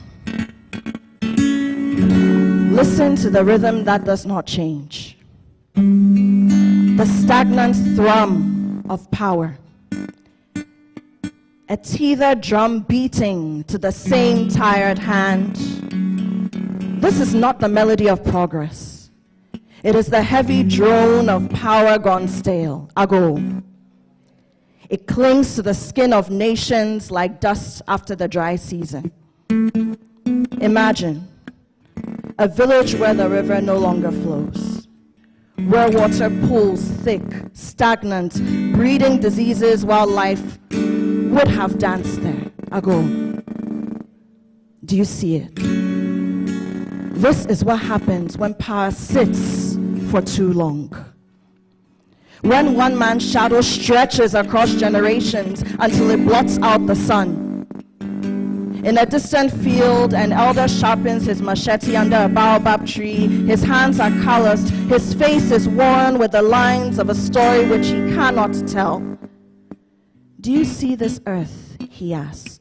If you do not let it rest, if you do not plant something new, it will not turn what it's supposed to turn, and it will turn to stone beneath you. Ago. But the so-called leaders do not listen, and they forget that leadership is not about them and what they want. They say the soil belongs to me. This soil is mine. They say my roots are deeper than the trees. Ago. And so the seasons remain the same. Dry, dry, and dry again. Right, so we will just get right into it. First of all, I want to invite the panelists here to share their initial thoughts. In just about 2 minutes, perhaps react to what we have heard from the chair and as well as Oliver and the Democracy Hub. This points to the fact that a discussion about constitution cannot simply be about the constitution. And I think that's an important thing to say, especially in light of what Professor Jemma said in relation to the kind of volatile feelings about the legitimacy or the paramountcy of constitutions vis-a-vis other forms of rule, such as military rule and so on and so forth. We saw at Black Star Square when Mahama was being sworn in, the biggest cheer was for Ibrahim Traore, the Burkinabe leader with his controversial pistol in his side and so on and so forth.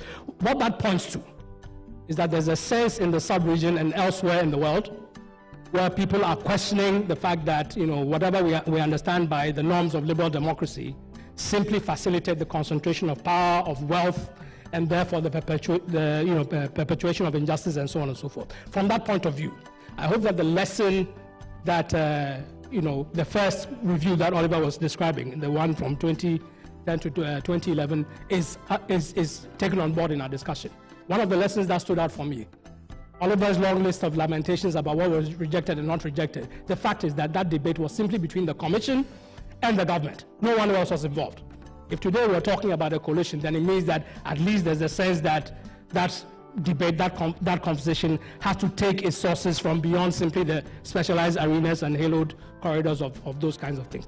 And when we come to that, hopefully I don't know how many minutes is left for a discussion, but those will be critical because we are in a far more of a deeper crisis than any of the comments that have been made here tonight begin to reflect. And it will be important to situate our discussion in that context. The framers of the Constitution somehow trusted that we're going to have good leaders. I would say that a good constitution in the hands of bad men will fail. That is what we've had. We've had good constitution, what I still think is fundamentally okay. The problem is that we've had it in the hands of people with the wrong incentives. They are not in public service to serve. These are people who have come into public service with a private investment mindset. Unfortunately, we have a constitution which... Unfortunately, we have a system which is also structured in a way to incentivize that process. For example, we just finished an election. Do you know who funded the contestants? Do we know who funded the political parties?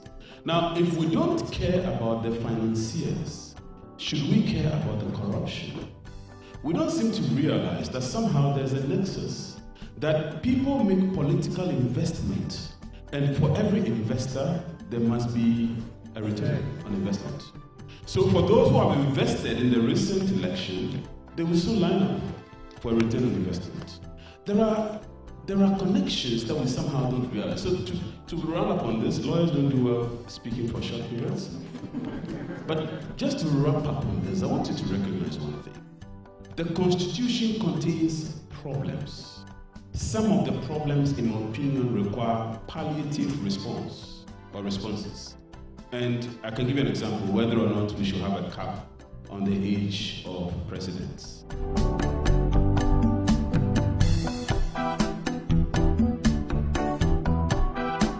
Good evening. Thank you very much. My name is Paul Adamochile, and I'd like to congratulate the organizers of the event. Good evening to my lecturers on the stage, Professor Jemma, Kofi Abochi. They were all my inspiration, Jachi Tano. Jachi, I'd like to start with a point you made about 1995 in terms of the establishments arresting themselves that there was a new order. I think that came a bit earlier, not on the streets, but at the Supreme Court. In December 1993, the 31st December case gave the first awakening to the junta that there was a constitution in place, except that happened in court. And that brings me to the point. Because it happened in court, we all assume that the mobilization on the streets was stronger in Kumi Preko, which is what you referred to. But what happened in court was completely significant. And the sustainability of the constitution till today, I would put it on the judiciary, especially the ruling in 31st. But let's bring the question back to why I'm worried about this coalition that we're putting together. Even though I'm fully in support of it, I sign up to it. We have a big responsibility. We will need to almost run a campaign, like a political campaign, to tell Ghanaians that this conversation we're having is connected to bread and butter. Because it is. But it's difficult to tell someone that a constitutional amendment process is connected to economic development. That's the big question that we all will have to answer. If we fail in answering that question, we will not be able to convince Ghanaians that there's any need for constitutional amendment. Now, I have just 1 minute left, so let me just finish it. On the constitutional amendment, my view of the matter is what I put in my book, which if I have to take advantage of Omaha's platform, I'm selling it outside. It's entitled Africa's New Constitutional Development, the 77 stories that define Ghana's Fourth Republic. It includes the story of the 31st Cheche. But constitutions come out of the social contract, the one that Hobbes talked about.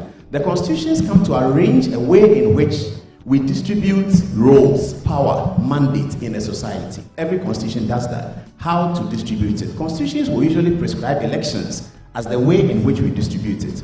A constitution that suffers from a sustainability deficit is that constitution that is unable to distribute those things through the elections and through the rules fairly and adequately.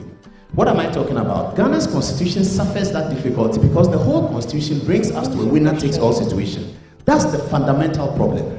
Now, it's not a bad constitution. It has served us well because in the time it started, we needed a constitution that creates stability.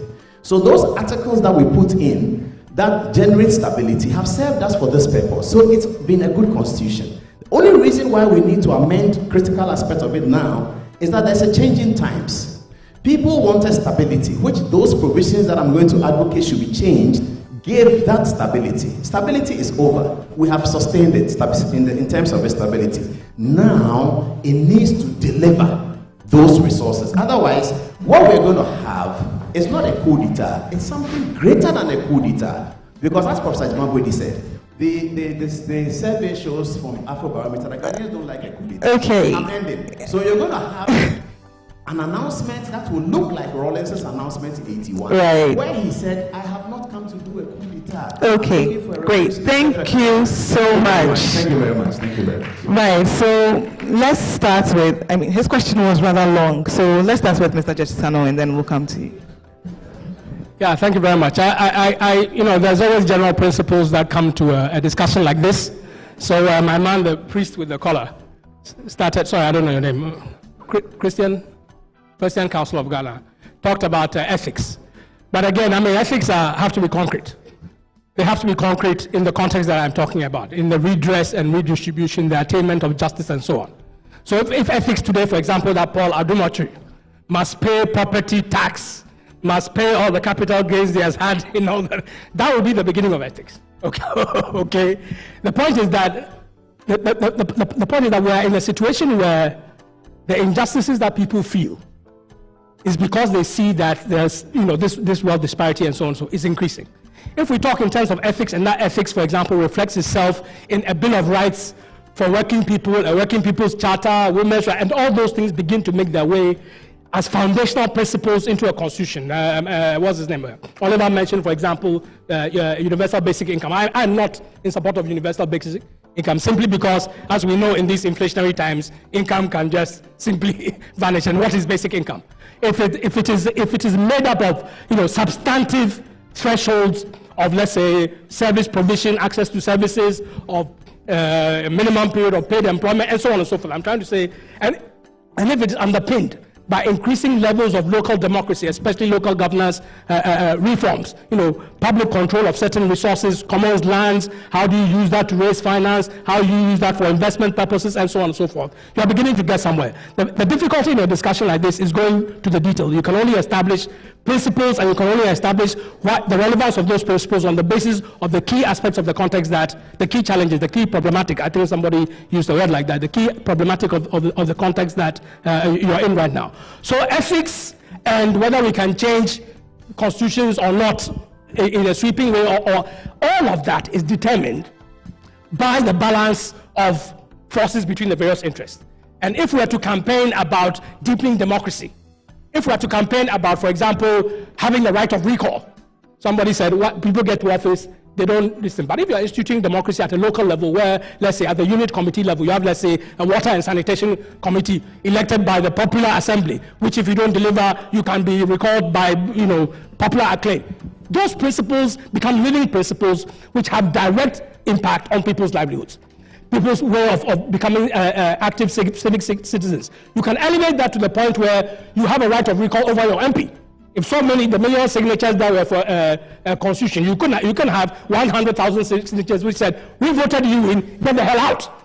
Okay? You can, all that kind of thing. And that is precisely the kind of incremental process that we must engage with, but an incremental process which seeks from the beginning to understand that we have a deep imbalance in power, structural and systemic imbalance in power, and whatever we do must have that in view and begin to correct that. Democracy is not about equality.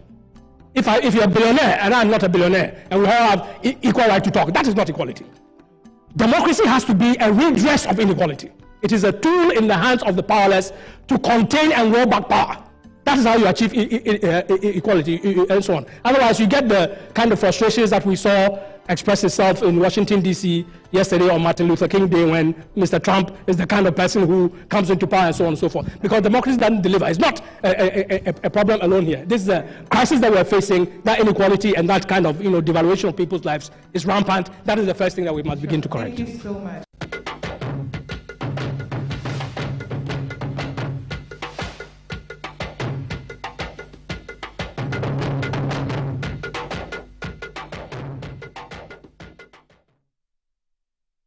We certainly had a very good time there at the British Council, but there's a lot more that we have to share. The Democracy Hub had 16 points of constitutional amendment that they wanted to share with us. And we have the video of that. We didn't add it because it was too long. So that we're creating it separately so that we can see it on our social media.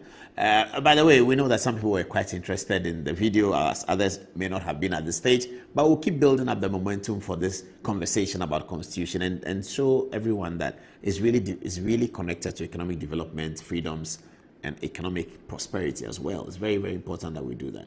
Antoinette, what are people saying about this? Right, so if you people have followed the constitutional review meeting by Democracy Hub, the likes of James Jani, he sends a message. He says, I really agree with Paul that merely amending portions of our constitution or drawing up an entirely new constitution, either from heaven or hell, without the right leadership of the country will take us nowhere.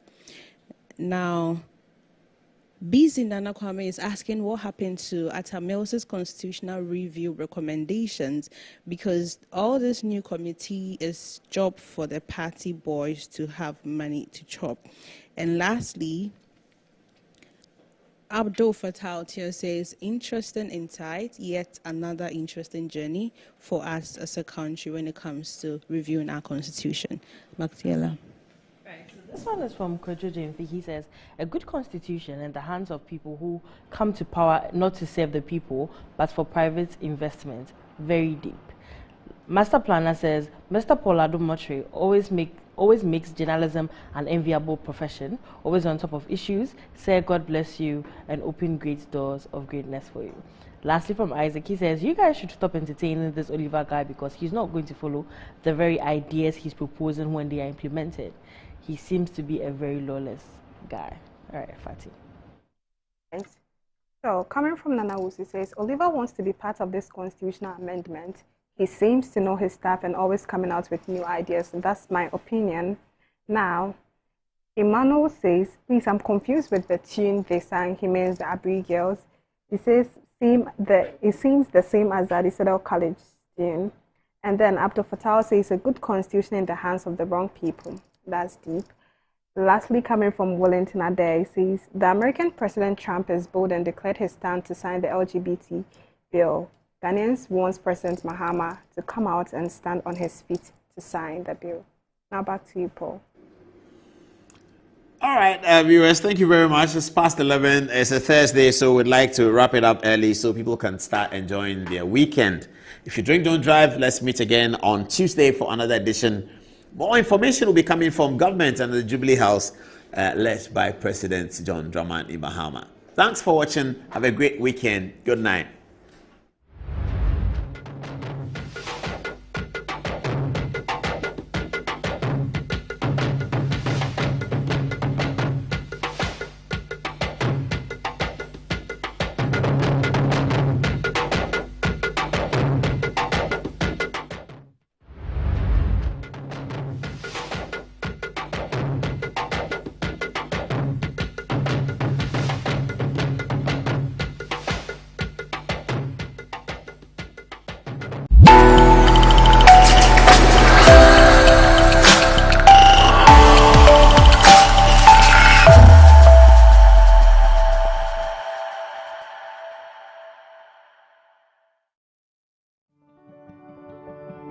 Has Christianity always been one of the religions in the world to you? Oh, hallelujah. Praise God. Christianity